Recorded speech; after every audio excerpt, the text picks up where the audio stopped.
Почитувани ученици, јас сум Лидија Ристевска, професорка по македонски јазик и литература во Средното општинско училиште Ѓорче Петров во Прилеп. Во оваа видеолекција, што ќе ви ја презентирам, ќе се запознаеме со литературниот правец хуманизам и ренесанса, поконкретно ренесансата во Италија, биобиблиографските податоци на Данте Алигиери и краток преглед на неговото величествено дело Божествена комедија. Ренесансата во Италија, поимот ренесанса потекнува од францускиот збор ренесанса, што значи повторно раѓање, односно преродба. Преродба на античката наука, литература и култура, но и преродба на целокупниот тогашен општествен живот. Ренесансата се појавила во Италија, а набрзо потоа се проширила и во останатите европски земји. Најзначајни италијански представници се Лодовико Ариосто со епот Лудиот Орландо и Торквато Тасо со епот Ослободениот Ерусалим.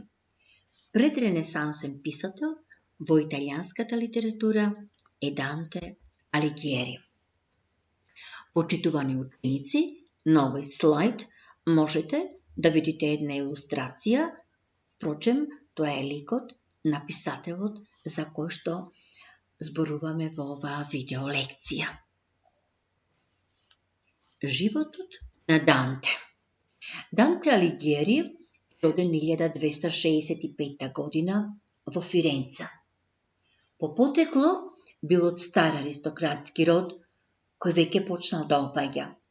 Го научил францускиот јазик, ги проучувал античките поети, особено Вергилий. Кога станал полнолетен, се запишал во еснавот на лекарите, аптекарите и уметниците.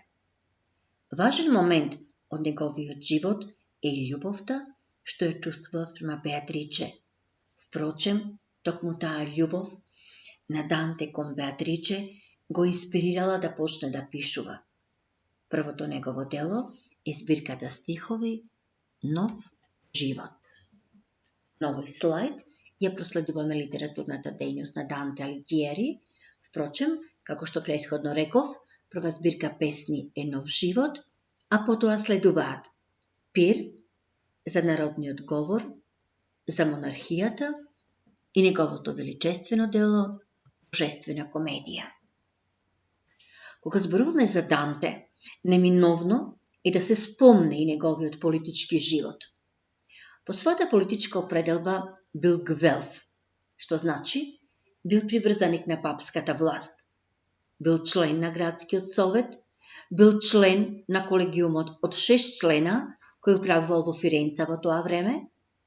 Гвелфите се поделиле на бели и црни. Данте им пристапил на белите, кои се бореле против папската курија.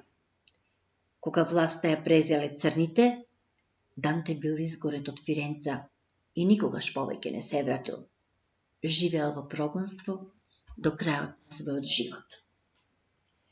Имаме еден прекрасен опис на Данте Алигиери, што го напишал првиот биограф Џовани Бокачо. Тој го опишал вака. Данте беше со среден раст и кога беше на средна возраст, одеше малку подгрбавен. Имаше од во кој беа врежани сериозност и кроткост. Секогаш беше облечен во доста убава облека, скроена според барањата на неговото време. Имаше долгнавесто лице, орловски нос. Очите може да се рече му беа големи, брадата издадена, долната уста му беше над горната. Имаше темна кожа, густа коса и брада, црна и кадрава. Ликот му беше меланхоличен и замислен. Во своето однесување на јавни места, како и дома, беше восхитувачки воздржан и скромен, повеќе од сите други, љубезен и воспитан. Зборуваше ретко, освен кога ќе го прашаат, и тогаш кога беше неопходно. Беше извонреден говорник, со брз изговор. Од животот на Данте, последните години на Данте биле токму вакви. Талкал низ Италија во надеж дека белите ќе ја повратат својата власт во Фиренца. Кога тоа не се остварило, им се приклучил на гибелините, тоа биле приврзеници на царската власт, со надеж дека царот Хенри VII ќе ги обедини италијанските градови и ќе воведе ред.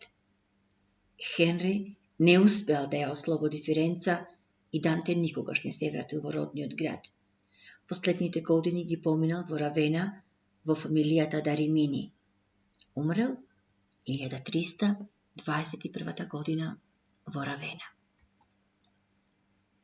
Почитувани ученици, ова е последниот слайд од оваа видеопрезентација, насловен како Општи карактеристики на Божествената комедија.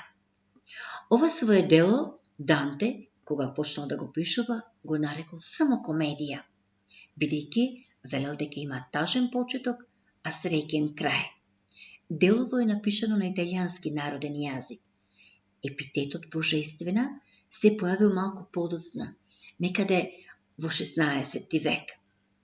Божествена комедија е филозофско-религиозен еп во стихови и е составен од 3 дела: пекол, чистилиште и рај. Пеколот е напишан 1307 година, чистилиштето 1320 и рај 1320.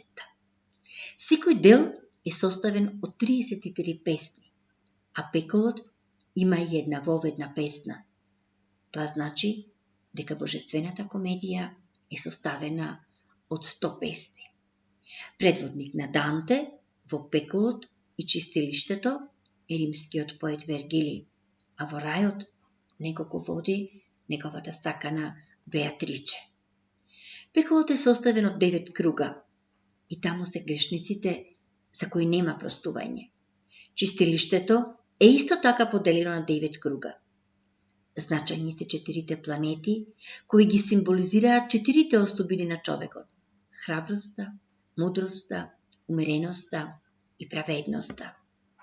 Рајот пак е поделен на 10 сфери, а земјата е нивниот центар. Рајот е целосна поетска слика на љубовта на Данте кон Беатриче.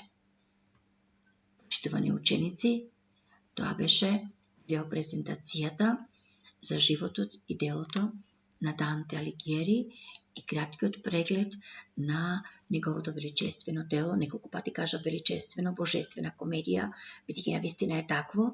Ви благодарам за вниманието и ви посакувам да ја најдете книгата Божествената комедија и да уживате во стиховите што ни ги создал Данте. Ви благодарам.